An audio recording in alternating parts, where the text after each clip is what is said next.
Thanks so much for coming, bro. How we doing today? I'm always doing good. Yeah, you are always doing good. I've never seen you not smiling. No, you're never going to get a different answer. Yeah. Cool. Well, let's start early days if that's okay. First, thank you so much for being here. I mean, your time is very valuable. You work your ass off. You basically have like 3 full-time jobs and 3 kids and. So Yeah. thanks. Tell us a little bit about. Are you from Calgary? Like, where are you from?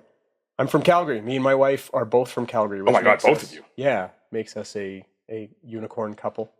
Never heard of this before. Yes. Yeah. So I grew up in the Northeast in Temple. Okay. So I watched that zone of the city kind of develop and grow, and I had the benefit of growing up in a very diverse area of the city, which was awesome. Which is in all parts of the city for sure. Well, yeah, it was for me. I grew up with a lot of Lebanese folks, a lot of like Chinese, Punjabi. So my Lebanese clients love that I can speak a lot of Arabic. Oh, that's yeah. That is not an easy language to speak. That's awesome. Well, you need to learn a few things. Yeah. So I grew up in the Northeast, and I didn't have a lot of access to things. So a lot of what I did was in school. They'd offer it, and I would go do it. Okay. So I had amazing parents that were super supportive, but we weren't super rich or anything. So I was always enthusiastic about sports, and I was always finding ways to be involved. So I've done one of almost everything. The only thing I didn't really grow up playing is hockey. Okay, really? Yeah. Okay. I can't skate to save my life. Hockey's not been my sport, so I'm with you on that. But being a true Canadian, I mean that is not typical. Like, so everything. Like, what'd you play? Like, what were your favorites? So the first sport that I was in organized was baseball. Okay. And I did really well at baseball. I was a very small kid though, like really small. Like I have a baseball card from grade 4, and it's like weight 54 pounds, height 3'10". Shit. So like I was a really small kid, always the smallest, but always the fastest. Okay. So I was winning sprints against grade 6s and grade 3. So I was always really fast, but I was always the smallest kid on the field. So I just had to have better skills. Mm. So I played baseball and all-stars baseball for a long time. And then I did track and field really early, started wrestling in junior high. And Right. my brother was over 100 pounds heavier than me. So Right. when I found out I could fight people my own weight, I won cities every time. So they let you fight people your own weight. I was into it. So Because is it just one brother you have, or I have an older brother and a younger sister. and a younger sister? Okay. Yeah. So You didn't wrestle your younger sister that much. well, you know, from a family of 3 kids, everybody gets their licks a little bit, but Ginny got away pretty light. Good. Yeah, good, yeah. good. So she also was bigger than me. So Girls grow up a little faster, right? yeah. Well, no, she's still taller than me. She's the tallest of the 3 kids. Oh, nice. That's awesome. Yeah. Are they still in Calgary as well, or are they? Yep. Yeah, my brother owns a pharmacy in Northwest Calgary and over at Sunridge, and then my Oh, sister sick. is a dental assistant. So Outstanding. we're all in the Northwest. It's good to have family around us. Again, I've said this before, but that's one thing I miss is being. I love Alberta. I love Calgary. All my family's back in Ontario, and that gets a little. Yeah. We moved to Edmonton when Sarah was in university. Okay. She's a court reporter. Oh, right. That's right. That's So we right. got married, and then we moved to Edmonton. I trained while we were there, and she was going through her school at Nate, and I didn't want to come back. Really? I had a successful career going with World Health. I had moved Yeah. into management. I was top trainer. I had found a weightlifting coach while I was in Edmonton, and I was top of the province for that. And I did not want to leave the city, but Sarah has a twin sister, and my family's all here. She's like, well, eventually we're going to want to have kids. We got to be around family. And That's so it. we came back to Calgary for family. And that's why I can't I'm even glad get we did. Yeah, that's why I can't even get upset. My brother, he's out there near his family. Like my sister-in-laws, they have the whole family, so they have a great support system and everything. Yeah. So I mean, I get it, but Yeah. I miss them. Well, my parents have been taking one of our kids every Wednesday night. See, They pick one of them up from day home and keep them for the night, drop them off at school in the morning. because you got 3 boys, right? Yeah. Yeah. We're a Little John song, 369. Yeah. So, awesome. but yeah, even with one of them, with the grandparents, it really kind of brings the load down, so we can kind of get organized and bring the level of volume and intensity down. just a touch. Yeah.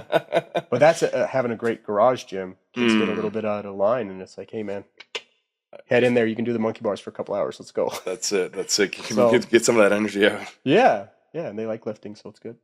So baseball.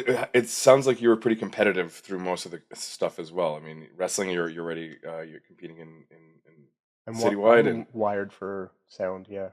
so tell me just a little bit about competition in general, because to be honest, I mean that's kind of been one of my just something I haven't spent a lot of time doing. So just tell me a little bit about it.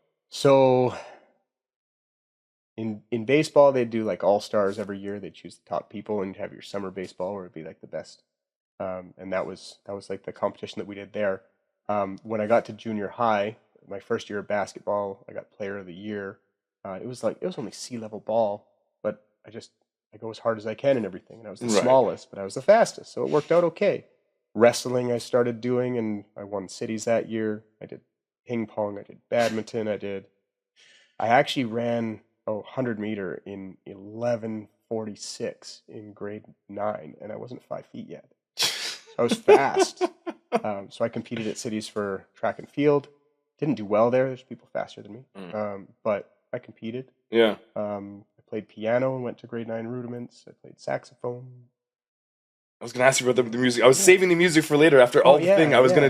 gonna drop the music bomb at Yeah. the end. But you also play 3 instruments on top of it. What? Yeah, well, I played piano first. I started in grade 1, and I went all the way to grade 9 Royal Conservatory. Jesus. And then I did saxophone through junior high and high school, and I really liked the tenor sax. I was really good at it, played in a bunch of jazz bands. Yeah. But I started feeling that concert band was too easy, so I learned the clarinet as well, which the fingering is all different, and you actually have to block the holes with your fingers, so it was a little different, but it was a good challenge. But you'll find out really quickly that I'm definitely ADD. Yeah. My parents were like, I don't want to, pathologize this kid. I don't want to label him. So, okay, you got more energy, more stuff. So I did everything, like all of it. If I could sign up and fit it, like in high school for a while, I would wake up at 6 o'clock, practice piano for a half hour, go to swim team, do 3K. Then I'd go to the diving club, do my diving, go to school, and I'd have band at lunch. And then I'd go back to school for the afternoon, and then I'd work out and go to rugby in the evening.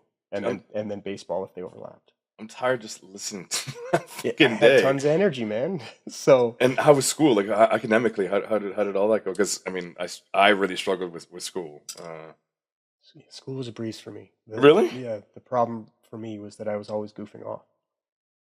So I was the guy that I didn't get the best grades because I didn't care, but I'd usually be on the honor roll.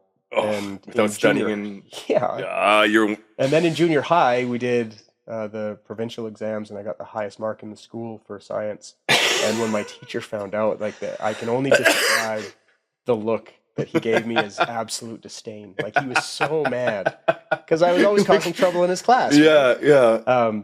But yeah, math and science came really, really easy to me. Social was something I really liked when I had a good teacher. Most of them were brutal, though. They took really interesting stuff and made it the worst. Sounds high school to me.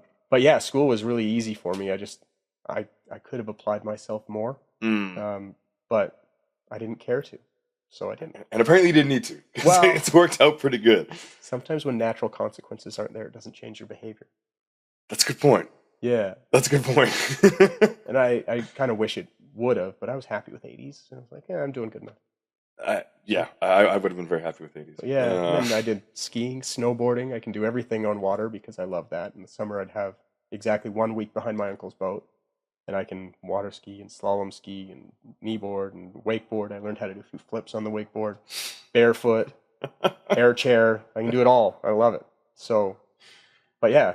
So how did you pick? So out of school then, university? Yeah. Yeah, I went straight to University of Calgary, and I was in the business program. Okay. And I hated it. I absolutely hated it. I felt like it was grooming me to be a yuppie. And I'm like, I'm not doing this just to make money. So I switched out after my second year. I did my first couple classes in phys ed. And I actually wanted to be a trainer back then, but it didn't seem like a viable career option in 2000, 2001. Right. So instead of going into the Mount Royal diploma program for being a trainer, I decided that education was a better road. So after my second year of business, I transferred to U of A. Okay. To go into teaching. and I did a phys ed major and a social studies minor. And That's fantastic. yeah, and that was a really interesting growth opportunity because I was the guy that, because I was in all the bands, and I played rugby and I played baseball and I played basketball, and I was in all these sports, so I knew people from all different backgrounds. And my brother was on like the robot club and stuff like that, so I learned how to deal with people that are like the nerdy type, but from band and from dealing with my brother's friends and stuff, I just learned how to get along with everybody and see. I really liked the quote unquote nerds, and I think everybody's a nerd in their own way. I'm a total exercise nerd. Star Wars. I'm just a nerd in general. Yeah, like I did computer programming in high school. I did lots of nerdy stuff, but the nerds were always my favorite because they were unapologetically who they are. Right? Whereas the jocks, had to they put were on a more bit more on of a the side front. of they had to hold up an image and things like this. So Sure. I always really liked the nerds. But yeah, in university, I ended up switching up to U of A, and it was the first time that I didn't have a huge network around me. I got to U of A, fascinating. and I didn't know anybody. So, and at that same time, I was going up there partially because I wanted to finish my degree faster so me and my girlfriend could move on with our life together, is what I thought at the time. Yeah. She decided 4 months in that she was going to pursue other options without telling me. So that was awesome. Nice. So now I'm up at U of A. It's only been the first semester, and I'm single in a space that I don't know anybody. And so I had to start trying to figure out how to engage. And my brother was up there doing pharmacy. So we hung out a little bit. I made a few really good friends at the university, and I started practicing with the wrestling team. I didn't actually compete because I left to go to New Zealand for a transfer program shortly after that, but I practiced with the wrestling team and had a great time. And I started doing the Wing Chun program at University of Alberta. I didn't know you did a little Wing Chun. Yeah, I really liked that. I got up to my yellow. I don't think I went past yellow, but I did that for like 4 semesters, and the Sifu was just this tiny little Asian dude, but perfect, so fast and so dangerous. Yeah, like that's Wing Chun. They'd do sparring, and I'd be like, Wing Chun sparring is amazing. Painful. Yeah, and he always had people by the throat. It was wicked. But yeah, so that I got to engage in that there. In university, I had a car accident. I was with a friend of mine, and we got T-boned. Oh, fuck. And I thought it was okay. Like, I was in a Civic, and the back seat, and I grabbed onto the seat before we got hit, and I felt okay. But as the weeks went on, I started getting shooting pains down my left arm and left leg. And then it's like, okay, you have bulge discs. Some in your lumbar, some in your neck. What is a bulge disc? Like, so offset or something? Your vertebrae sit on each other like this, right? And your neck is a concave curve, and then your upper back's a convex, and then your lower back's a concave curve again. Right. All your discs sit in between the bones as like padding, like little pillows. When you bulge a disc, unless you're in a helicopter crash or some shit like that, your discs go rearward. So usually from a position of relative flexion or side bending. But what happens is that pillow, you squish one side of the bones too hard, and it'll push that pillow out, and the nerves are there. So when you impinge on a nerve, when that disc goes and they start having non-consensual contact there, you get some pretty painful signals. It feels like getting electrocuted. It's it's really gross. So that was tough. I didn't realize how much movement really meant to me until that happened. Because you were old. How old? 21 at this point? 22? Yeah, 21. Okay. Before I went to U of A. But there were days that it would kick up that I couldn't walk down the hill to get to the chiro. And that was horrible. It was very traumatic. Because you've been healthy up until this point, right? Like you're counting no your body. Injuries, no nothing. Knees are fine, hips fine, shoulders, everything was all good. And then I had that happen, and I was like, oh, man. And after playing rugby and everything, I was doing a lot with my body, and I just had it kind of taken away. And it's a tough game, too, because tell somebody that you're dealing with neck pain or something, if they can't see it that day, they assume it's just BS. It's not that bad, right? It's notoriously difficult to diagnose, right? Yeah, well, they're like, yeah, well, you have disc pain. Like, you have symptoms down your arm, you have symptoms down your leg, whatever. And I'm like, okay. But I was doing, for 2 years, I did like physio and chiro and massage. And chiro helped a bit. Physio and massage, not so much. And then I ran into a trainer named Rob Anger. And he was a Sifu for Shaolin, Hanan Shaolin. And he was the first guy that looked at me and he's like, "Hey, you're young." And the doctors were telling me it's only going to get worse. It's degenerative. Oh shit. And Rob looked at me and he's like, "I've had bulge discs. I have bone spurs in my lumbar because they're so narrow. Don't worry about it. Like, instead of worrying about what you can't do, let's worry about what you can do, and we'll build on that." 4.5 months later, I'm back to wrestling and rugby and whatever. So part of that process was he started teaching me Shaolin, and it was a really therapeutic process because he did this Group X class. He worked at Sunridge World Health, and he would do Xiaobo, he called it, and it was kind of like Taibo, like a martial arts sort of class. Like spin some bows and whatever else, and but a lot of what it was like, okay, get into a side kick, hold it there for a minute, and your glute would just be freaking out and whatever. But it met me where I was at really well, and he started coaching me how to lift better and things like this, and he got the symptoms pretty much cleared up. Not all the way, but like I got longer and longer between these episodes of like I can't frickin' walk. So he kind of gave me my career back, and that was right around the time that I left for U of A, that I started getting my stuff together. Yeah. It was like 2003, so 2 years later. And he kind of changed the trajectory of where I was going to go. So I did my first curriculum with him and moved into my second, and I was practicing my second from afar and came back and tested for my second curriculum. And very cool.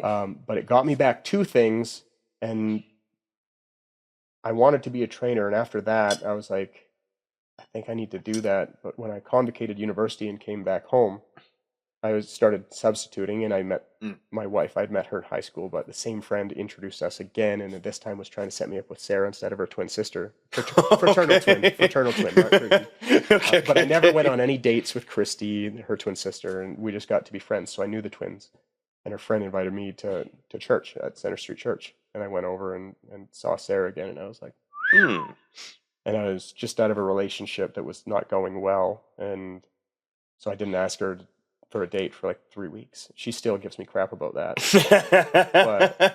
But, meeting at church, though, that's pretty cool. Yeah, so we went on our first date September 19th, 2006, and I asked her to marry me February 24th, 2007. Okay. And we were married August 11th, 2007, so 11 months. Did not fuck around start to finish 11 months. Well, for me, I was like, it can be like this. Like, girls like this exist. Done. Like, done. Hey. Let's go. With me and my wife, we went from not knowing each other to being a fully committed relationship in like 3 weeks. Yeah. She came, sat at my bar a couple times. We went on a couple dates, and then we were like, okay, you want to do this? I want to do this. It's fucking no bullshit. Let's just do this. Yes. And I told her within 2 months we were going to get married, but we had to wait 2 years before we got married. Yeah, because of previous bad relationships. Mm-hmm. See, she got into Nate, and I'd asked her to marry me in February, and I knew like the second or third date that we were on, I was like, I love her. I've never had love like this. Whatever. Like, I'm done. Done deal. But I proposed in February, not expecting to get married that quickly, but she was going up to Nate starting in September, and when she got her acceptance, I was like, well, let's go. Let's go. We'll get the wedding done before then. We'll move up there together. Fuck, man. That's how that's done. But yeah, it was coming back from university. I was like, I'm going to be a teacher, whatever.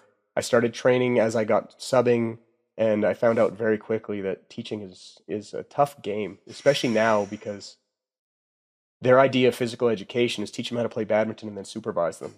And I'm like, man, I want to actually impact lives here. So Rob changed my life because he gave me my movement back. Yeah. And I was like, that is the impact I want to have for these kids. And I had I'd run a small group at church for high school kids, and we would just be honest and talk, and it was great. And then afterwards we would fight. We'd have wrestling matches. We'd pull the couches in to make a ring, and we'd fight. And they loved it. And I was in university, they were in high school, and that was one of my first real dabbles with mentorship. And at the time I was teaching diving as well at the high school. But out of those 8 boys, 2 of them became pastors. Jesus. Yeah. And they weren't Christian kids or anything. So like I ran into one of them a couple weekends ago, and he's like, "Oh, do you remember me?" I'm like, "You're one of my boys, Catlin.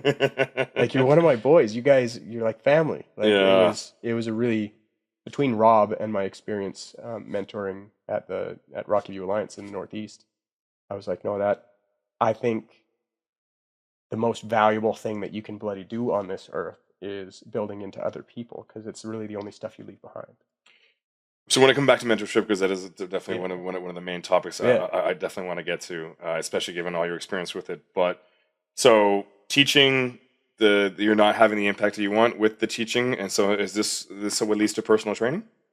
Yeah, well, it wasn't even that. It was that I had always wanted to be a trainer. Yeah. And I didn't see a viable career path. And once I started training at Sunridge World Health, I was like, I really love this. I love the impact I get to have. And with Rob, he gave me back my life. And I was like, I can do that for people. So I started running into people that were really busted. And when you look at somebody and you say, I understand what you're going through, there's a different thing. Like you can establish a mentoring relationship very quickly when you can look at somebody and honestly say, listen, I know people don't get that, but I understand.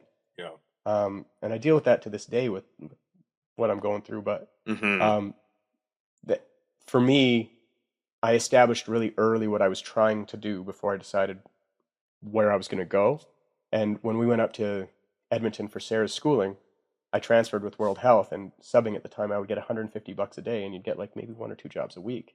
And I looked at like 70 grand of student debt and 1,300, between the two of us, and then $1,300 a month for rent and 2 cars. And I was like, okay, I'm in my big boy shoes. I would have gone bankrupt trying to teach, A, but B, my defined direction was that I figured out how to enunciate it better later. And so what I say now, my personal training business is called Physical Freedom. And so what I do is I help people realize, attain, and regain their physical freedom. And a lot of times it's just realize and attaining that. But in some cases, and in many cases, it's regaining it. It can be after kids, after COVID, after injury, but that has been a really impactful statement for me to the level that I know that a few trainers that are at World Health that I used to mentor actually have that on their bios. And they don't realize I came up with it. They just like the concept. And I'm like, yeah, it's good. Use it. It's fine. It's not just for me. If you're doing that for somebody, I consider that top notch. Like that's what we're trying to do. It's okay. And touch on just the actual business for a bit. Has personal training changed from 2001 till now? Is there is it a bit more viable now, or is it less viable? So personal training really took a big jump after Oprah said it's a good idea. To be honest. Okay. Exercise in general in Western population has really only risen up with like Arnold.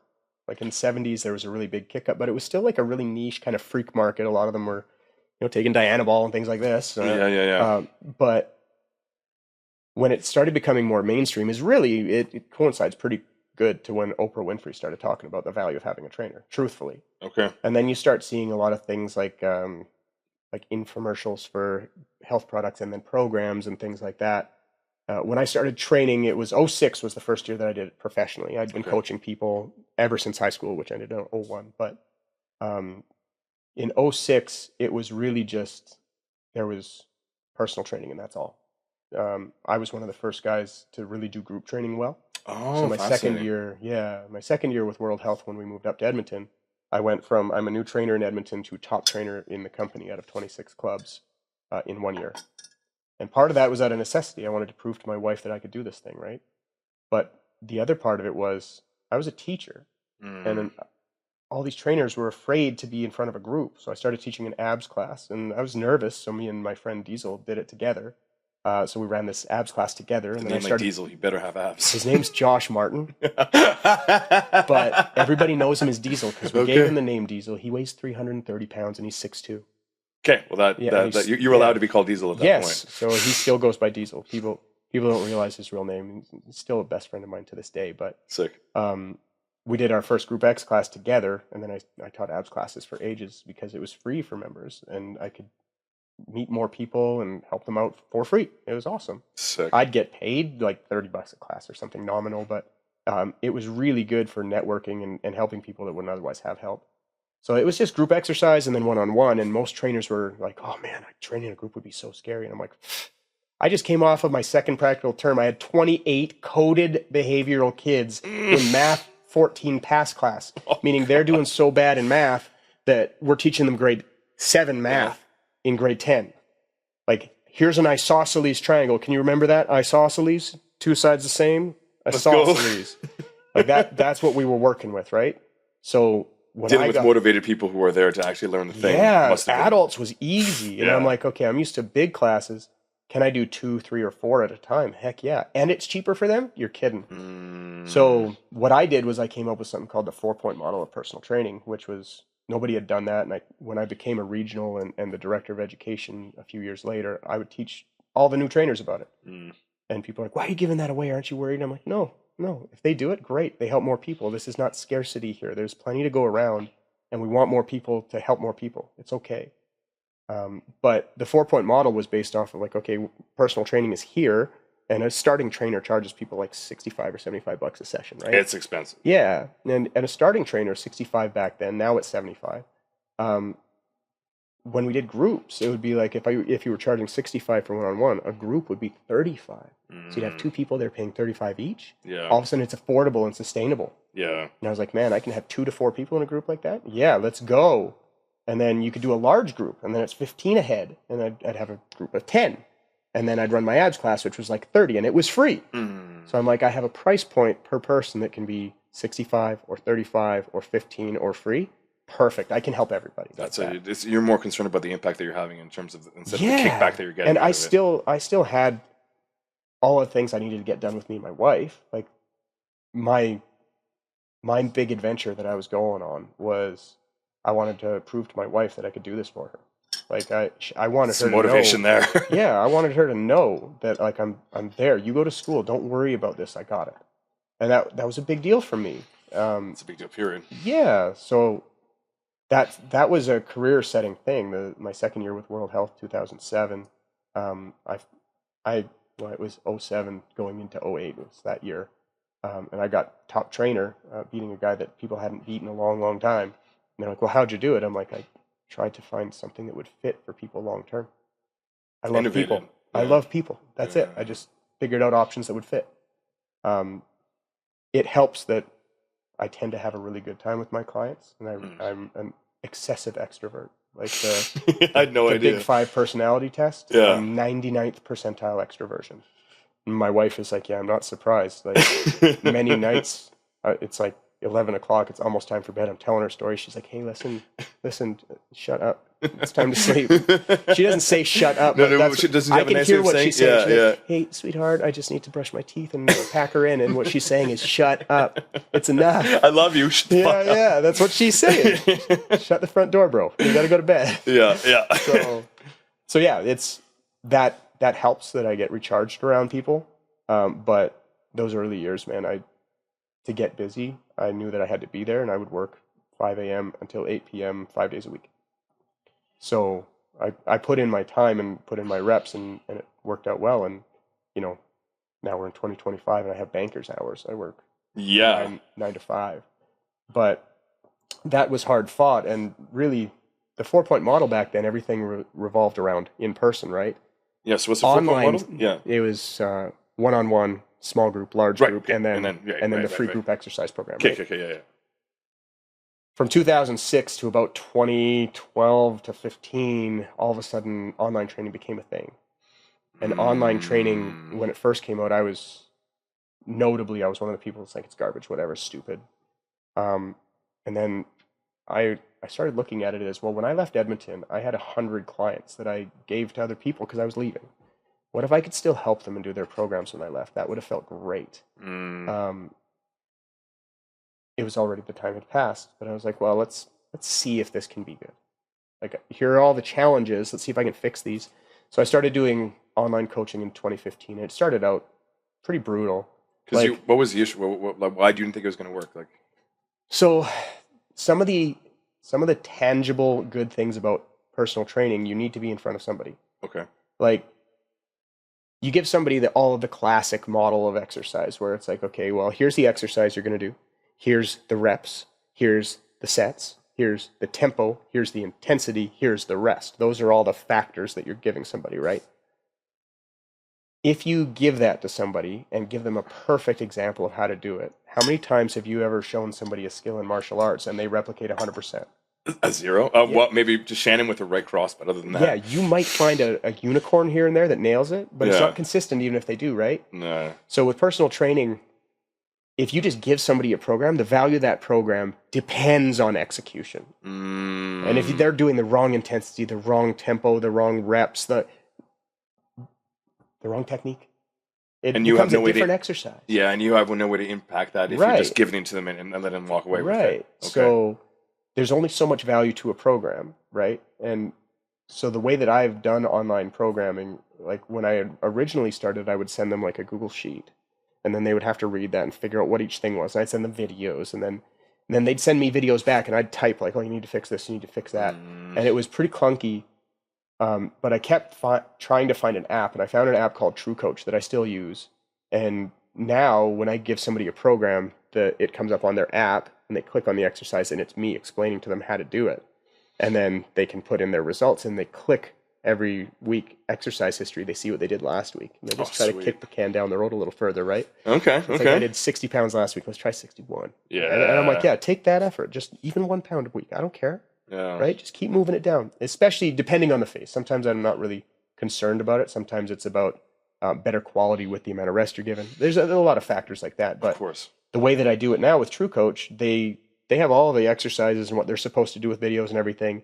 And then I get them to send me a video of them executing. And instead of typing, I take a video of myself, because typing in, like, your elbow needs to move in meaning towards the ribs. Yeah. It kind of sucks, right? But if I have a video in front of me, I'm like, hey, listen, in the bench press, as you press, I see that elbow going here. Now this line isn't lined up. You need your elbow under where you're pressing. So I need that to stay here. Best way to do that, squeeze those last 2 fingers. It'll pull that right in and close the armpit. That's what we want.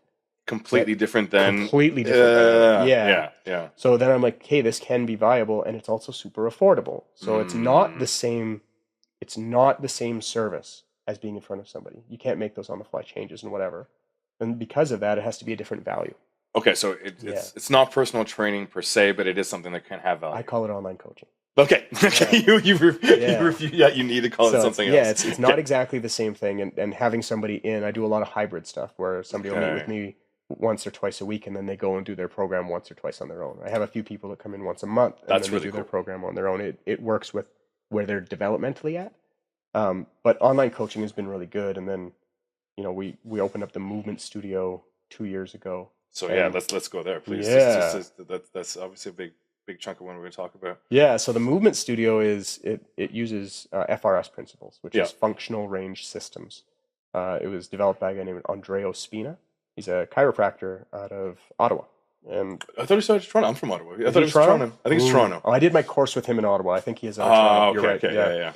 Yeah. But we'll say Ontario. He's out of Ontario, and super smart guy. Uses the word ergo a lot. I've watched a couple episodes of his podcast. Oh yeah, so Control Yourself podcast. Yeah, really good. Very good. Yeah. So he's incredibly good at delivering information. Yeah, so I ran into him in about 2015, right around the same time I started doing online programming. And the stuff that he was spouting was so different than the typical information. And in 06, the rave was functional movement. Oh, machines are stupid and whatever else. And it's like, no, they have their place, but they're not everything. Mm-hmm. If you want to go to failure, you need machines. If you're a bodybuilder, you need machines, because you can't go to failure the same on free weights. Like if you say go to failure on squats, your brain and lungs give out before your legs. Yeah. So, having a hack squat makes a big difference. But that was all the rage back then. Kettlebells were starting to be a thing. Pavel Satselin was teaching that, and I started coaching kettlebells. I still use those a lot. But as things move forward, I look at mobility training as shady space. Okay. So a lot of people talk a lot of trash about here's how to get flexible, and the traditional knowledge out there is, yoga is the best for flexibility. And I'm not against yoga. I've done a lot of yoga, like Ashtanga yoga and Vinyasa flow, and like all sorts of different hot yoga, Bikram yoga. I've done tons of it, and I like it. And it really separated me out when I started Olympic lifting in 08. Like, sure. I got to be one of the top lifters within 2 years, and I started at 24. And the reason I was able to do that is I was just more flexible than everyone. But yoga, people look at it as like, that's how you train mobility. And it's like, no, yoga was made eons before science. Like 2,000 years old or more. It's a spiritual practice. It's a lifestyle. It's not a physical. It's a spiritual practice and a lifestyle for sure. And it is built off the back of Hinduism. And a lot of the positions that they're using are mimicking things in nature, like, for example, downward dog, for example. Now, does that mean it doesn't have any value for the joints? Well, no, I'm not saying that at all. I'm not saying I'm against it, but I am saying if you were to say this is science-backed, the way you train mobility, you're pretty wrong, actually. It wasn't designed for mobility. It was designed that's for... my point. Right? I'm not against it. I'm just... And also in the Venn diagram of does it have carryover as far as flexibility, especially? Yes. And depending on the style, it'll include some positions of strength and things like this, which is great. It's good. But if you compare that apples to apples against FRS, it gets dummied for mobility training because FRS is science-based, science now. And Spina is very smart. He's read a lot. And he's just taken a bunch of these concepts and packed them into a system that is progressive. So, PNF stretching, for example, that's in every single personal training manual. And I've taught out of the ACE manual at Elevated Learning for 5 years. So I'm teaching it in the former program and teaching all these things. But they're like, oh, here's PNF stretching. They don't teach you how to use it. It's like giving somebody a machine gun with the safety on and not telling them how to shoot it, right? What's PNF? PNF stretching is proprioceptive neuromuscular facilitation. So there's 3 different ways to do it. But you put, think about a hamstring stretch. Everybody knows that. You're on your back. I'm pushing your hamstring up. Yeah. I say contract against me, try to pull your foot down. You do that. By contracting that hamstring, when you think it's all the way on length, it tells your brain this isn't full length, that can still contract. And then when they stop contracting, guess what happens? About 10% more. You can do that 3 times. It's usually about 10%, and about 5 to 7, and then 3% tops, if anything, on your third contraction, but it gives you more range. But even if you do that partner assisted, when you get up, if you were to walk around the block, all that extra range is gone. Because your brain only keeps range that it actually can control. So they give you this skill, but then they don't really show you how to wield it. Whereas if you did that and you said, okay, from this position with a straight leg, I want you to take this bang and pull it all the way through here. Or I want you to do some isometric contractions in that new end range, some small lift offs. You can create a better connection between your brain and those tissues. And most of the feedback from your brain is coming from the joint capsule. So if you think about a muscle, muscles are dumb. So I like to say the brain is mom because she's always in charge at the end of the day. She's got final say. Fuck yeah. The joint capsule's dad because he's only taking marching orders coming from up there, but he'll give some feedback. Yeah. And then the muscles are the kids. Not that kids are dumb, but they're not where they're going to be. We'll say, okay. So a muscle, the feedback it can give is usually via Golgi tendon, right? So it basically will say, here's the tension I have, and here's how quickly that tension's changing. Okay. So if you overstretch, what happens? Boing! Yeah. That's a Golgi tendon reflex. Your muscles say, can't do that. It's too fast. That change in length, too fast, right? So, but if you think about it, think your calf muscle, any muscle, your hamstring, who cares? Connects just below your knee and just above your hip. That muscle only can give feedback in that angle. That's it. It's A to B. Yeah. Whereas your hip capsule, 360 degrees of capsule space. It's like gyroscopic 3-dimensional feedback. Which one do you think your brain prioritizes? I mean, it's no-brainer. Not the one direction, the gyroscopic feedback. Yeah. So when somebody says, well, my hamstring's tight, I'm going to stretch it. It's like, wait a second. Why do you think that hamstring's tight? Well, I don't know. I'm just going to stretch it. My back's sore. I'm going to stretch it. Most people's backs are sore because they sit all day and their back is on length. So my back's on length all day, so it's aching. So now I'm going to put it on length. Right. It sounds crazy, right? It but does. It's what people do. Yeah. Or my favorite. Somebody says, "Oh, I have tight hip flexors." It's like, tight hip flexors based on what? Well, I don't know. They feel tight. Okay, cool. So what are you doing to fix that? Oh, I stretch them. How long have you been doing that? 15 years. Still working. Safe to say it's not working, right? We might want to apply a different thing. The way that we would think about that with the functional range systems approach would be, you have 3-dimensional gyroscopic feedback coming from your hip. Your hamstring is feeling tight. Okay. The feedback from your hip is that you need a tight hamstring. It's tight because your capsule's saying I need that. Now let's figure out why it might need that. Let's check, does your hip have rotation? If you don't have rotation at a ball and socket joint, forward and back is still rotation. Yeah. Right? Do you have rotation? Is this a hip? You do have rotation. Okay, great. Now, let's see, actively, can you lift your leg? How far can you lift it? Well, only about a half of my flexibility. Okay, so you can lift your leg to 45 degrees and you can stretch your hamstring to 60 degrees, not even 90. It's not great, but The front side isn't strong enough to do the movement you want. Suffice it to say that your brain is saying that capsule does not have control after X range or the strength to get there. That's it. So why would my hamstring yield if the front can't pull me there actively anyways? That's uncontrolled, dangerous space. That's fascinating. Your brain is about self-preservation. Always. Probably don't put me in a position where I'm going to lose a leg. Yeah. Now, are you going to lose a leg there? No. But your brain does feel like it will. Is it a risky spot as far as self-preservation? I would say yeah. Yeah. So the way that we deal with things is we start with a joint, and then we're going to assess where things come from. And usually that starts with, okay, is there sufficient passive range?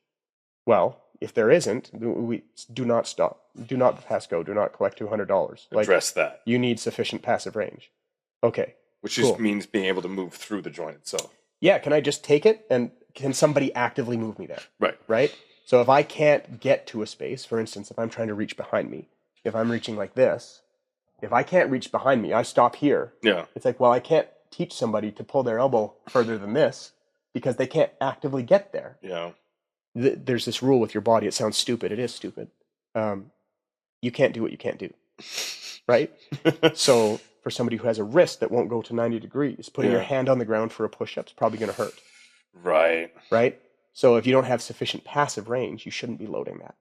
My elbows won't go too straight because of too many arm bars. So I still need to get that a little bit more. Right. So what we would do first is get that passive space. Right. And then we'd irradiate it so you can actually get there. And we'd have to teach your regressive tissue, your tricep, how to pull you there, and your progressive tissue, your bicep, how to let go. Because I technically can get there, but my body just feels like it's not safe, so it won't let me get there. But really, I could. Yeah, and you should get really effing strong there. Right. Because of a lot of arm bars. Because of a lot of arm bars. And you also should not do ego fighting. You should probably tap out when you know it's coming. I'm pretty good about the tap. This is more from like my early. With the choke, with the arm bars, I always have quick. The choke, sometimes I'm a little more stubborn. Oh, I'm so stubborn. I had no idea. So is that? Do you think? Because we talked to Damien, who is one of your business partners here, and because as soon as I went and worked with you guys, I was like, it all made so much sense. We don't generally put our joints through its whole range of motion. Whatever we're doing, we're generally going through the whole thing, but we need the whole range of motion. And is that one of your biggest challenges for the movement studio? Is just really trying to get people to understand what the vision is, like what your goals are, really what you're trying to do? I call the movement studio broccoli. Anybody really enjoy eating broccoli? If I have a little a mustard on top. Yeah, okay. Mustard or cheese dip. You need something to get you need a little something, yeah. Plain broccoli, uncooked. It's a tough sell, right? Yeah, a little bit. That's mobility training. It's not something that people really love doing, so we end up having people that are super busted and super old. Okay. It's not until it becomes a major priority that they actually are motivated to do something with it, right? Because it is difficult.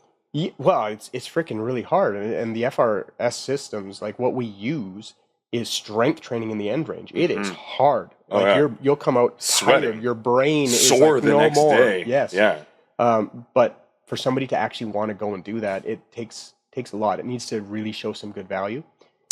The reason that we did the studio is because people just don't do it on their own. I can give people that and they skip it, right? And until they have a big cost for not doing it, they just won't do it.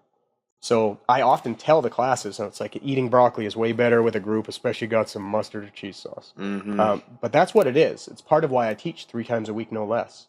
Because ever since I got my diagnosis of MS and I had things taken away from me, I need to be doing this at least 3 times a week. But what do I want to do? I'm a weightlifter.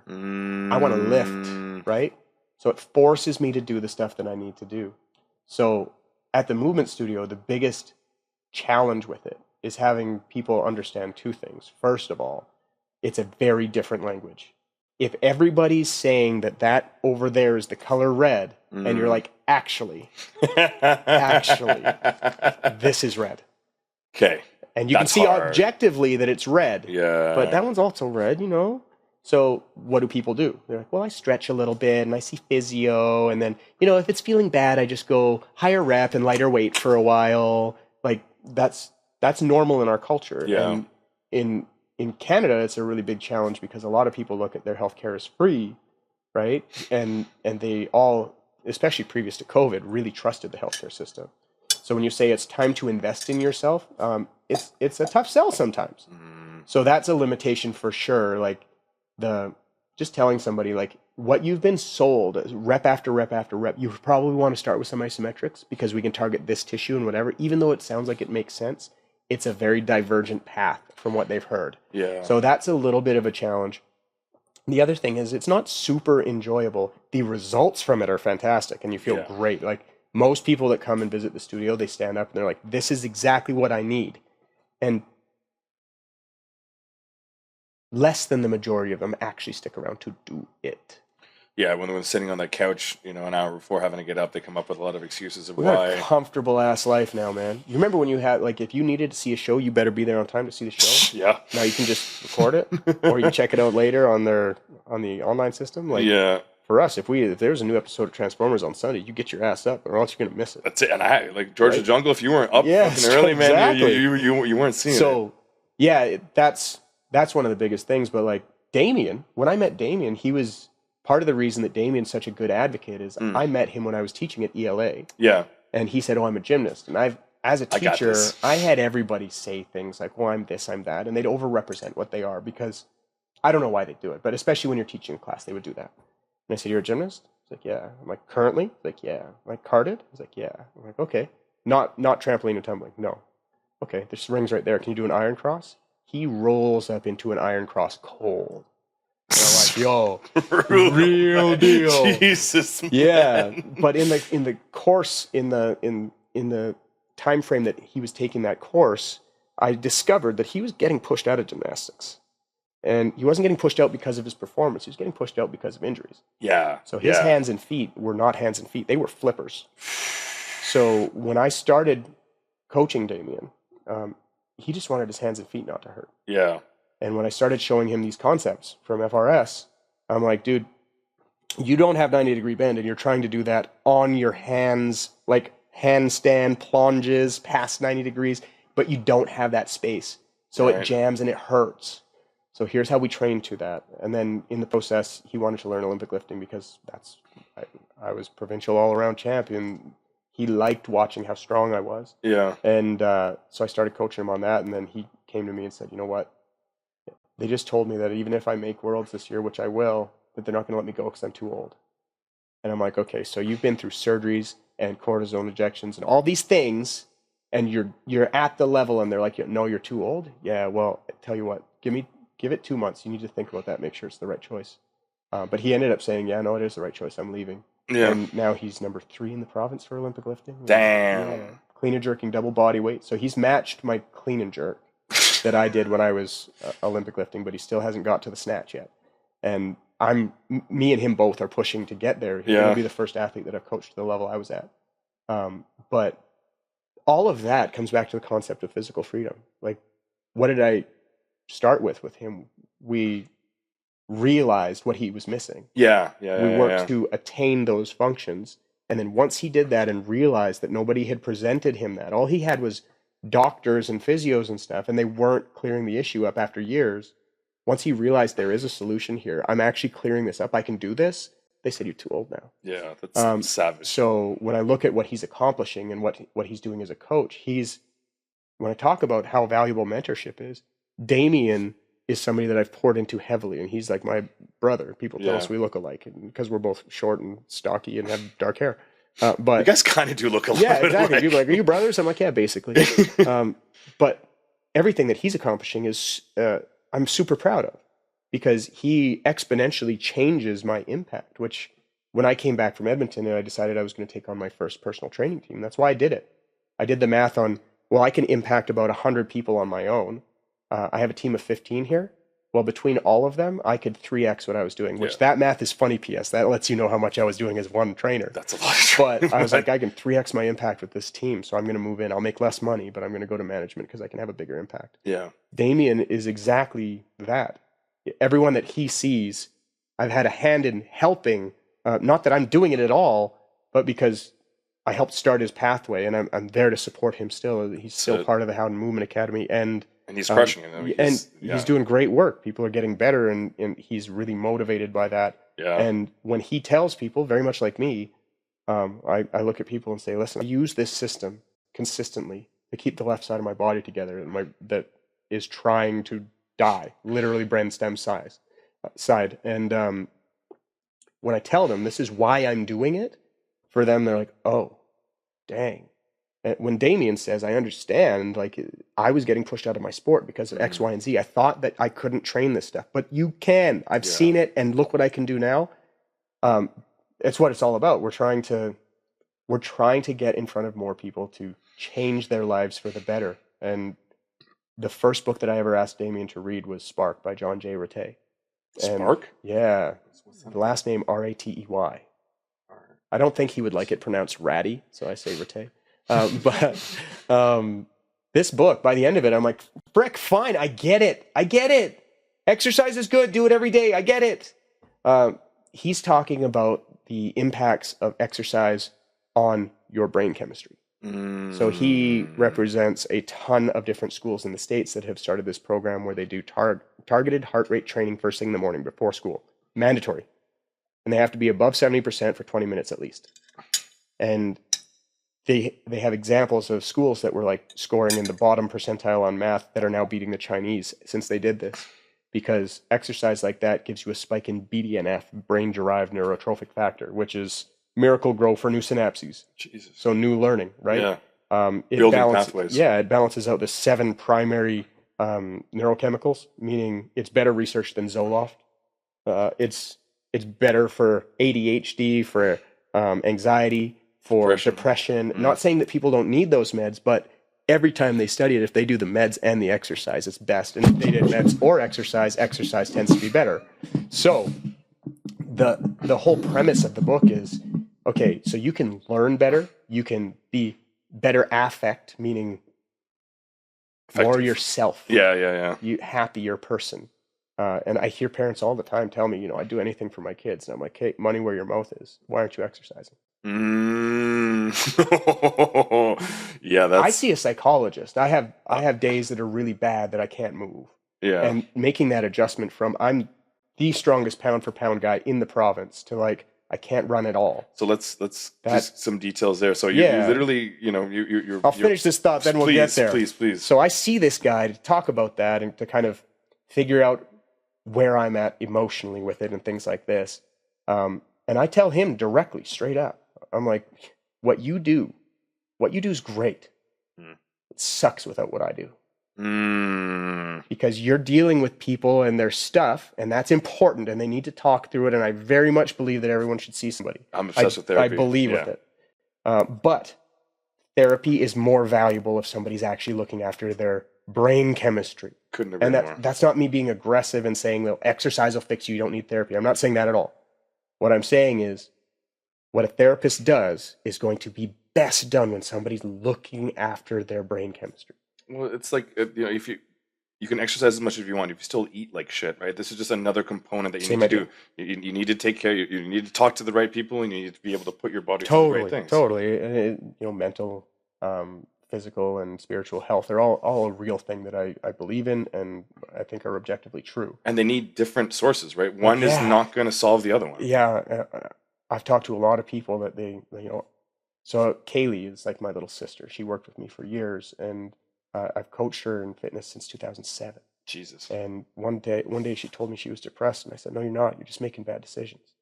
And she still brings it up and laughs about it. She's like, you're so heartless, whatever. I'm like, no, I'm not heartless. I was absolutely honest. The guy that you were spending your time with was a loser and making your life bad. Like you were making a bad decision. And I'm not saying you were exercising, you were taking care of your physical self. You were actually seeing a counselor at the time, is my understanding.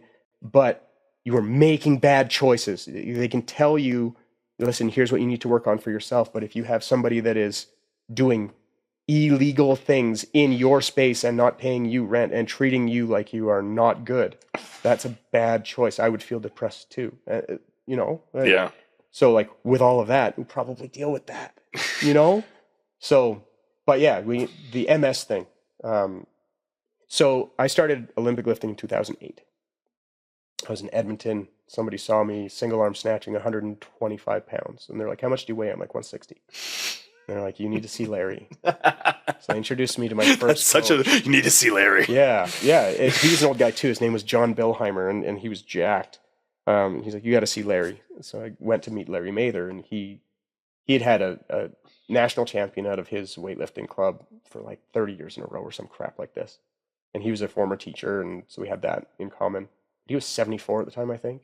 He's super old now, like maybe 1 million, but just shy of 1 million. Yeah, so I went to see Larry, and the first day he had me do some lifting. He's like, surely you've learned this before. I'm like, no. He's like, oh, you're going in contest. So I went in a contest 20 days later in a wrestling singlet and some Nike Frees.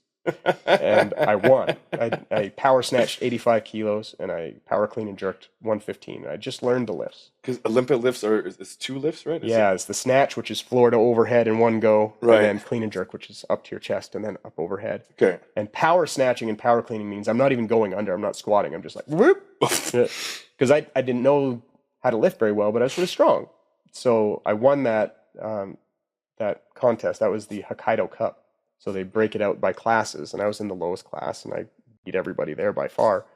So I got my $20 award money and my medal and everything. But my uncle that had just passed away that September, he always told me he was the CEO of Honors Canada, and he went from CEO of Honors Canada in February when he got his diagnosis to dead in September. And losing him was really tough. I had just got married, and I remembered he always said that his best employees were people that were competitive and that you shouldn't yield that competitive spirit. So I was like, I'm working 60 hours a week. I need to do something that's not work. So when I started Olympic lifting, it was an outlet, and I really wanted to make my Uncle Bill proud. And didn't it feel a little bit like work? No. Yeah. Oh, that's fun. Yeah. No. So, but we named our firstborn William Henrik. So my Uncle Bill, and then Henrik was my weightlifting coach that I worked with the longest in Calgary. He was he's like my grandpa. So amazing. But with Olympic lifting, I accomplished all this stuff. I kept winning, and going into my 30s, I felt like there was no losing. I was a top trainer. I was winning at lifting. I was winning at this. I was winning at that. It was great. I just kept developing, and I was manager. Then I was regional director, and then I was director of continuing ed, and won provincials. And I was just qualifying to go to Commonwealth Games. I had the total, and I just needed to be top 8 in the country, and I was going to go to Commonwealth Games for Olympic lifting, and then I had my national medal. I was accomplishing. It was all coming together, and then I went into Westerns that year, and overnight I lost 30% of my squat. Just like literally, you woke up one day, and then the next day, just and you're like, what the fuck? Yeah, that would be the gentle version. Yeah. But it was tough because like I had fallen right around there, and I had torn my adductor, and so the doctors were all like, "Oh, you have a torn hip labrum," and the labrum in your hip is like the suction cup of cartilage around your hip bone. Okay. So you tear that, and then it doesn't seal the same, and you get a little bit more movement in there, so it can be a problem. But I've dealt with that before, and I've helped people get back to sport, and like 80% of them are absolutely symptom free if you have really good hip movement. Which I did, objectively. But I'm looking at these doctors being like, well, yeah, but like I can't really feel my foot, and like I can't really lift my knee. They're like, oh, that's your adductor, whatever. So my lifts just were never the same. Like I was clean and jerking double body weight, and then all of a sudden like 125 was really hard. And so I was at like 150 kg, and then I was at like 125 all of a sudden. And I was snatching 126. So usually there's a big stretch between those two lifts. One movement versus two. So I kind of kept trying to lift, but it was pretty heartbreaking because I just couldn't do it the same. And I mean, you're literally going from all of this to what? Yeah. Where's so the what progression? happened? And I was fighting with the doctors because I went and saw one of the doctors at Group 23, and I left a really bad review for them because they were super brutal.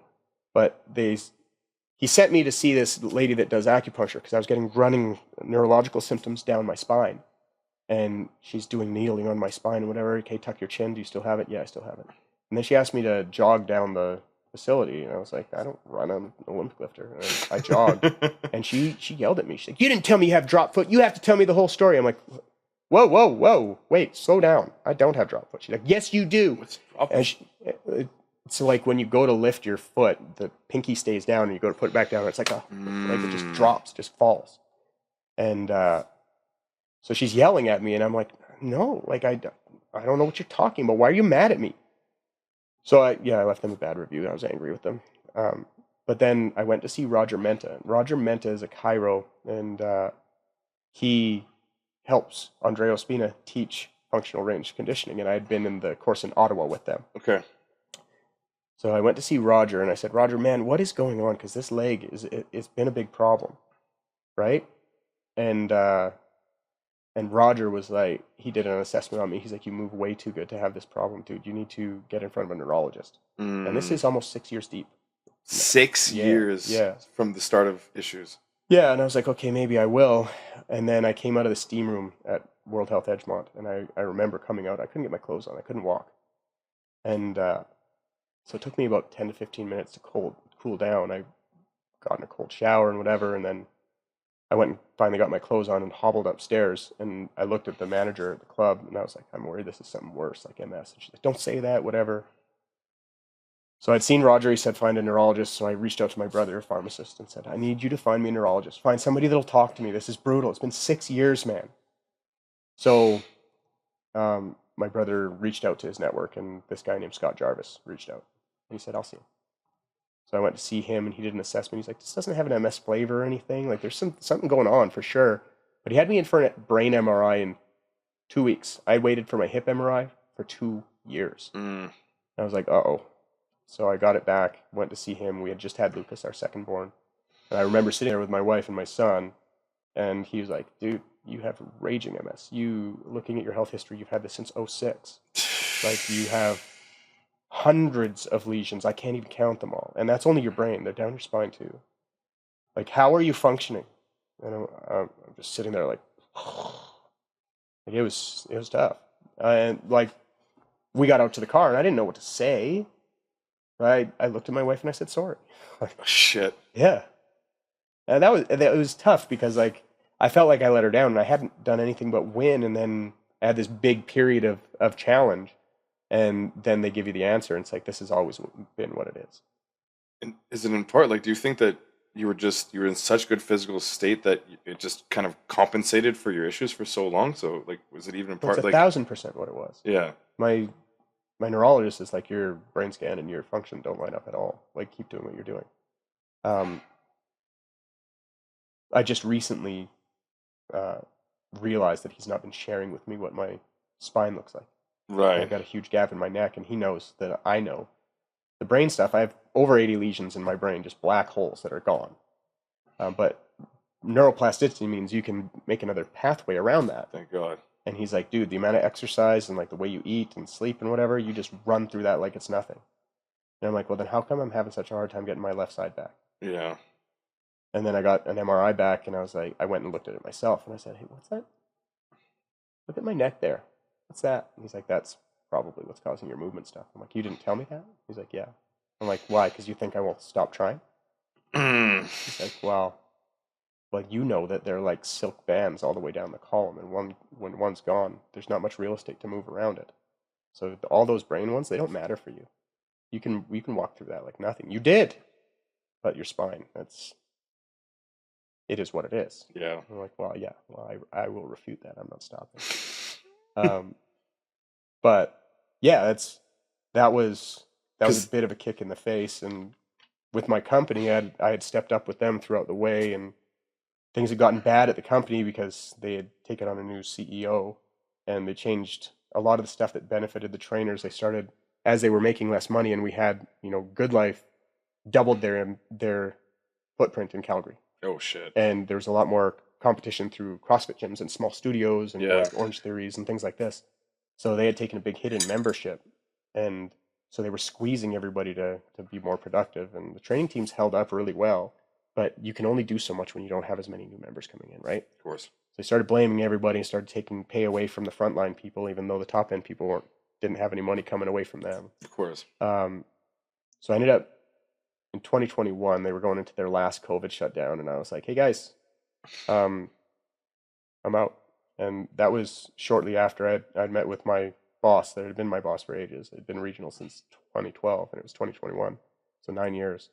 And I'd said, hey, listen, I'm having a relapse. Like, I can't, my left hand is a big problem right now. I need some time off. And he said, well, then you can take vacation.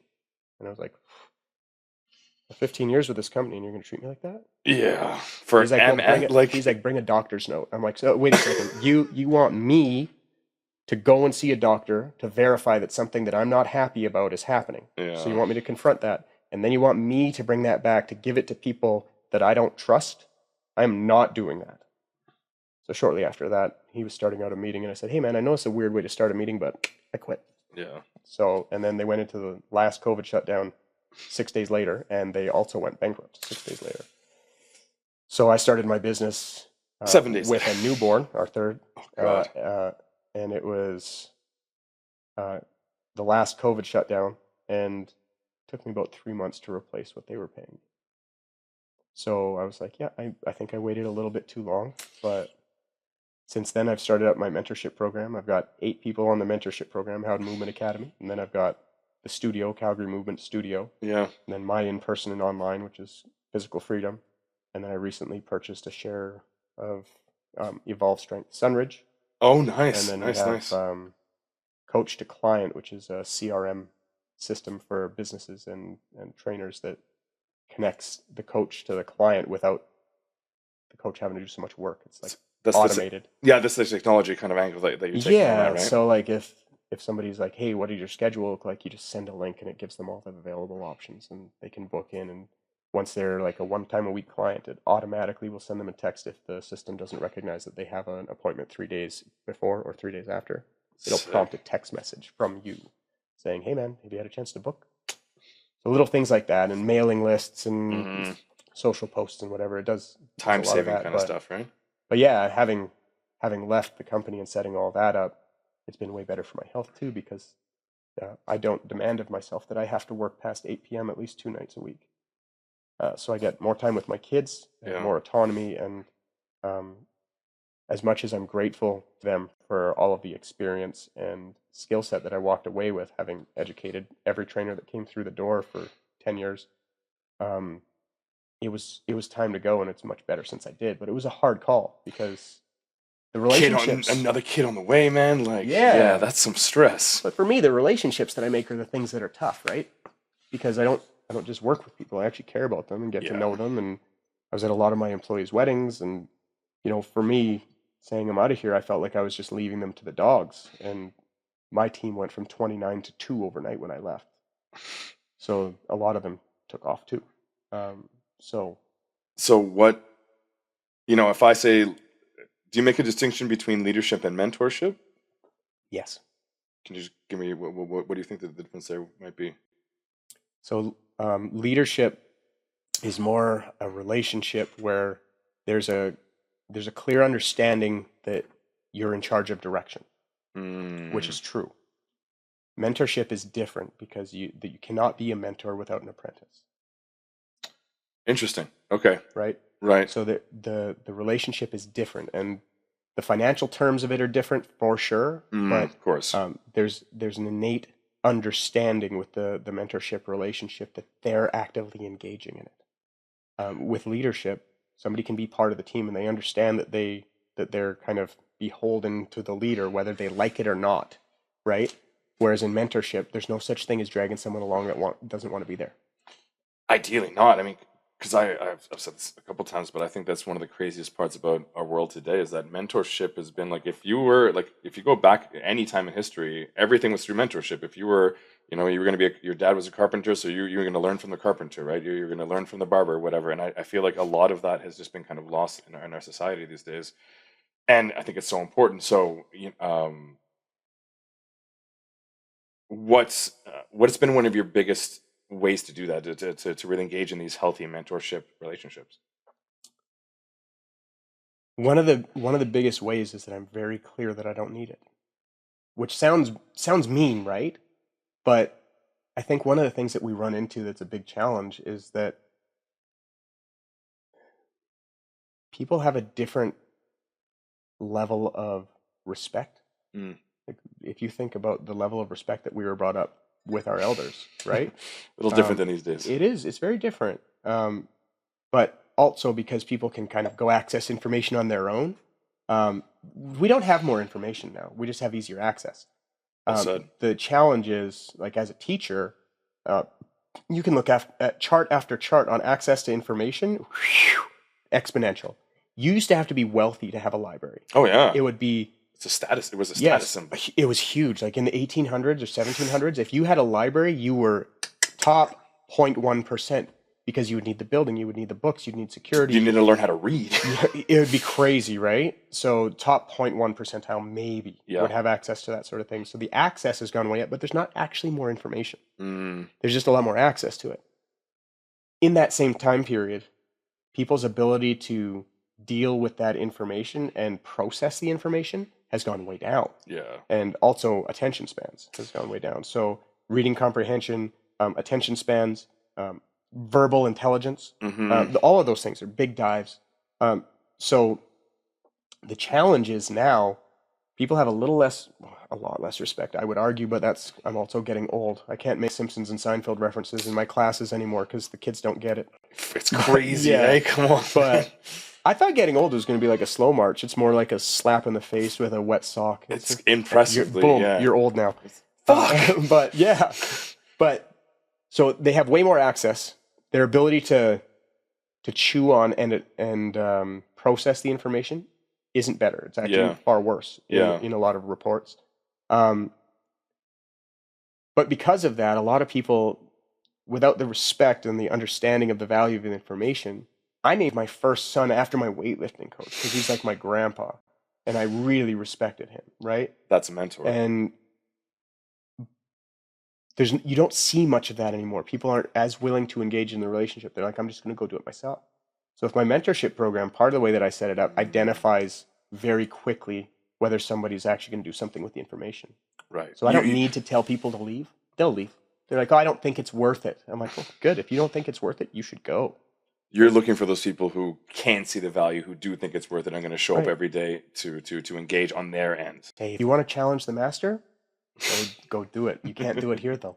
Yeah. Right? Yeah. That's not me trying to be rude. It's literally, if you don't see the value, I don't want you. And that's, again, I'm not trying to be mean. It's just you're not willing to engage as an apprentice, then you can't be an apprentice. That's it. It's only logic. Yeah. So I think the mentorship thing is one of the big deals is that you have to have that respect and openness on that end. And for me, I'll give whatever I need. To a fault. But even with the group of kids that I was talking about, when I saw Catlin a couple weekends ago, Catlin was telling me, he's like, dude, I've talked about our small group so many times, like when you gave us all jobs at the landscaping company when you were crew boss, you've given us rides places. It wasn't that we would meet once a week. It was that we were invited to be part of something. And we were like a family. And I'm like, yeah, that's what I see it as. And the challenging thing for me is that I have a lot less arable time than I used to. So the amount of access I can give people is a lot lower because my first job is as a husband and then a father. So I take that really seriously, and I'm super engaged with my boys and of course with the love of my life. So because of that, there's a cost. And one of the costs is that I've chosen to give that time elsewhere. So like I take my kids swimming every Friday. People are like, oh, where do they do swimming lessons? I'm like, Fridays with me. Like, well, but can they swim? Yes. Well, do they take like riding a bike lessons? No, I taught them. Well, where do they take their skiing lessons? I taught them. And my son, I have a card that I use as a bookmark. It's just a little tie. It was a Father's Day craft. And they write whatever they want on those little things, and sometimes it's ridiculous and whatever. But my oldest, William, he wrote, thanks for teaching me everything I know. Oh. I'm like, hey. Right in the feels. Yeah, and as a mentor, I had one of my managers ask me one time, she's like, well, like, why do you do it? And I'm like, I don't need anything back. I don't need thank yous. I don't need anything. I just want them to see me. And she's like, that's stupid. I'm like, no, it's not stupid. I want them to understand what I'm trying to do. I'm trying to empower them so that they can be the best version of themselves and help other people do the same. That's as long as they see what I'm trying to do, I'm okay. I don't need anything else. And is that, I mean, something like MS, for someone like you, it must be still a daily challenge, but it's a trip, man. Yeah. Is part of has it been on the other side though? You put so much into mentorship already, and now you're running into something like, oh, my body isn't working the way that I wanted to, but at least you've already made these connections. You put this, you put effort into being a mentor. Is that kind of bit of an extra little? Because we all bodies are all going to give out eventually. So Yeah, I'm not special. I tell people that all the time. I'm like, I'm not special. I'm just having to deal with it sooner than you. And like, will you have your leg taken away? I don't know. Will you? I hope not. But I just have to confront that a little bit earlier than some people. My fear early on was, it used to be that if I was going to coach somebody, they'd go to do something, I'd be able to do 10x, like just so much more than them that they'd be like, oh man, I should work with this guy. yeah, When that was clear that that wasn't going to be part of my journey, there was some grieving to deal with, because I wanted to show my kids all the cool stuff I can do, and I don't get to, and that was hard to leave behind. But I was also worried that people would look at me, that are potential clients or current clients, and be like, oh, screw this guy, he can't even do it himself, screw him. yeah, And that was a real worry, because it didn't matter. I would do a leg lift to the bar, let go with my hands and hold on with my toes curled up, and do a full sit up and back up. Like, I was strong in everything. So as I've had a lot of stuff that I can do taken away, and some basic stuff. Like, most days people can tell I walk funny. yeah. And I hate that. It's like going to school naked but not being able to put clothes on. Like, hey man, did you hurt your leg? It's like, well, shut the fuck up. I'm okay. I don't want to talk about this. Yeah. So, and that's when I'm not doing emotionally as well with it that day. Yeah. But you can't be. You can't be a fucking on all the time. Yeah. Well, some days it's a bigger burden than other days. Like, some days thinking about every step I can manage. Some days I got other stuff to think about. It's, but I thought early on that people would start stepping away from me. But it's kind of, I would say that either hasn't happened or it's gone the other direction slightly. Like Omar, that I work out with on Tuesdays and Thursdays, he's a barber. Yeah. And he's 70. And he's a fan. When you meet people that are a fan of yours and that they're rooting for you, like, hold on to them, because you don't get a lot of them. Yeah, man. Well said. Yeah. Well said. But he was talking to me yesterday, and he brings people to the studio. He comes himself. He works out with me, and he looks at me yesterday, and he's like, dude, you are endless motivation for me. I'm like, why? He's like, I watched you crawl from that exercise to the other exercise. My sore knee, it'll be okay. So I think what I can take from, I've had a lot of people say stuff like that. Like, it's weird when somebody's like, oh, you're an inspiration. I'm like, ugh. I don't want to be called an expert. I don't want to be called a inspiration. There's a lot of weight with that. I don't like it. Yeah. But mentor, okay, but inspiration is a little bit too much. It goes too far. Like, I don't need my tires pumped. I don't like it. But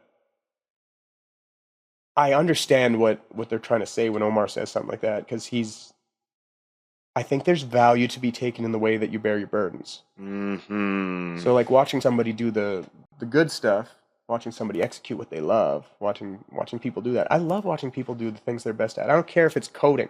When you watch them get into their wheelhouse, I love it. It's the best. Because I love people. That's why I love doing this, is because, Totally. Agreed. So I think an interpersonal truth that's kind of taught me is that there's, at the brain level, negative inputs are 5 times as heightened as positive. Yep. So, like, your motivation to do something positive, like, oh man, like, I'd really like that strawberry over there. It's like, yeah, I might go get it. It's like, well, there's a saber-toothed tiger there. I'm going to fuck out of here. We don't. 5 times more valuable, right? Yeah. Or more intense, we'll say. Yeah, absolutely. Louder on the brain, yeah. Which is why when people sell, they're often, if they're good at it, they're fixing pain. Do you have this? We can fix that. Right. Rather than, hey, do you want to feel this way? You'll notice that in marketing. It's a psychological thing. What I've realized with that whole thing, I think, if I'm not wrong, is that people, when they see that you're actively dealing with a challenge, it's a lot clearer for them what's happening. Yeah. It seems like it's almost more on display for them. So when people see that I'm having a hard time, or we're doing something, and they recognize that I'm going through something that's challenging, when they watch how I bear that burden and what I do with it, it tends to be something that it's pretty visible for me. Mm, mm. So I hadn't thought of it that way before, because there's always something that I was trying to make sure that people knew that I was practicing what I preach and trying to lead from the front and blah, blah, blah, all those classic leadership statements. Yeah. But when I think about mentorship, Henrik wasn't the lifter that he was when he was coaching me. He was 64. Yeah. He was a small man. He looked like a mini Eugene Levy, and if I showed you a picture, you'd laugh twice as hard. Okay. Seriously, he had the brows and everything. His English wasn't great, but I didn't care that he couldn't lift how he used to. Like, he was the Soviet champion, Jesus. and he was... Soviets know how to lift. Yeah, and he was the head coach for the Armenian squad in Atlanta, and like... he was 62 kilo category, 62 kilos. Yeah, so we're talking like 139, 140 pounds. Yeah. Small man. He clean and strict pressed 137 and a half. Strict press when that was still a lift. I don't know what that is. Yeah, so off your chest, you're not allowed to bend your knees. Oh, God. Oh, Not yeah, a jerk, yeah. a strict press. Yeah. But in the mentorship process, something that I've been confronted with a little bit is that they're not just watching the stuff that's good. Yeah. We know that. But it's like, well, what if there's something that, okay, let's see how they deal with this challenge. That's when you'll see people, they really start paying attention at that point, right? There's a heightened focus. Mm. When you watch the master deal with challenge, Yeah. in any kung fu movie, It's like half the point you watch, yeah. it's like, yeah, everything else, it stops. Shh. Watch, watch this guy's challenging him. Let's go. Yeah. I think that's what it is, and I don't consider myself a master or anything, but I do think that there's a heightened interest in watching how somebody picks something up when you know that there's a bigger issue, and I know it's true for me. My client Vicky, she's a powerlifter. She's in her 40s now. She's a diabetic. When I started coaching her, she had a back injury. She has a spondylolisthesis, so like one vertebrae is in front of the other ones. Oh, shit. So it's a problem. But she went from back injury to she's at nationals competing in the open category, and she lifted 182 and a half kilos. Fucking. That's 405 pounds as a female lifter. That's 85 kilos. I'm never lifting that in my life. Because, yeah, you could if you wanted. But anyways, but her doing that, it's not about that weight. For me, I look back at where we started, realizing, attaining, and Just regaining that- your physical freedom. Yeah. She realized what she had missed. She worked to regain her physical freedom, and she expressed that on a national stage, lifting a PR. And she's competing against girls that have been lifting for longer than her, and they're younger than her. Yeah. So yeah, she came in like 9th or something. It's Who incredible. cares? It's incredible. When I did bench last year, it was really tough for me to go and not be the best. But you're still competing? Are you? Yeah. I did provincials last year and won. I did westerns and won. I did nationals and won. And then I went to worlds and I got 7th, and that was tough for me. And I get home, and one of my buddies from high school, he's like, "Hey, asshole, how many of those guys can only feel one hand?" Yeah. Yeah, but I'm still a guy. Like, I'm still trying to do a thing. Like, I'm not an excuse guy. He's like, "So what? It's your first year. If you want to be good, then just keep practicing. You'll do it. It's okay." And I'm like, oh, okay, yeah. But yeah, I think that whole concept, it helps me emotionally to realize that, like, those character building days, it's like, yeah, well, it's just another thing to train. Like, it's a resilience thing. And I always make the joke to my buddies. I'm like, dude,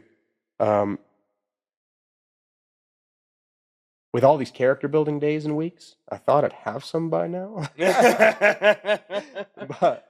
but it's an interesting thing to kind of noodle around the way that other people would take it on, because I only know my perspective, and it's not something that I want to talk about every day, because I don't want it to be my whole identity either, because I hate that.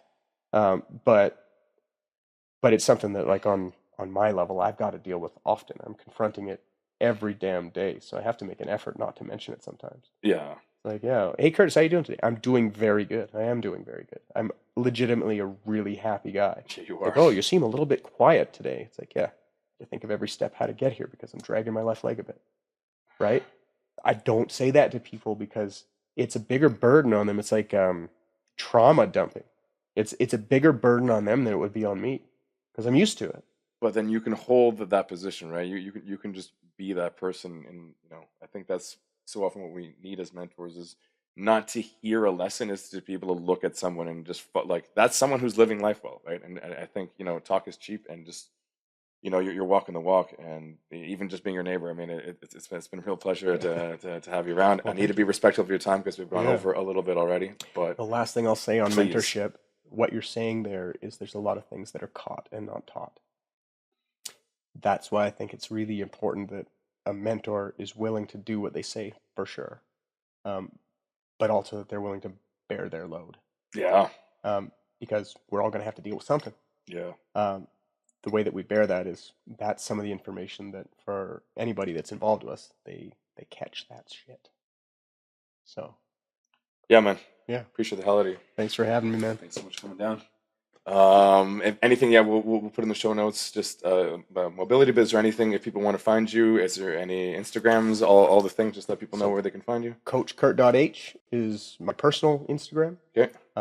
Calgary Movement Studio is the other one. And then for Olympic lifting, we have Legion Barbell. It's on Instagram as well. So me and Damien are the head coaches of that one. Sweet. So, but yeah. Well, we'll have you on again because we didn't even talk about music that much, and they're like the list of the amount of stuff this guy knows about. I just like to talk. Yeah, and I really want you to have you like we didn't get into, but I really want to get a bit more into the RF, like the actual system, and going to talk a little bit more of some of the actual more science and some of the details in there at some point. So get into nerd out a little bit more about that next time. I love nerding out. Yeah. Yeah. Appreciate it, man. Thanks a lot, man. Cheers.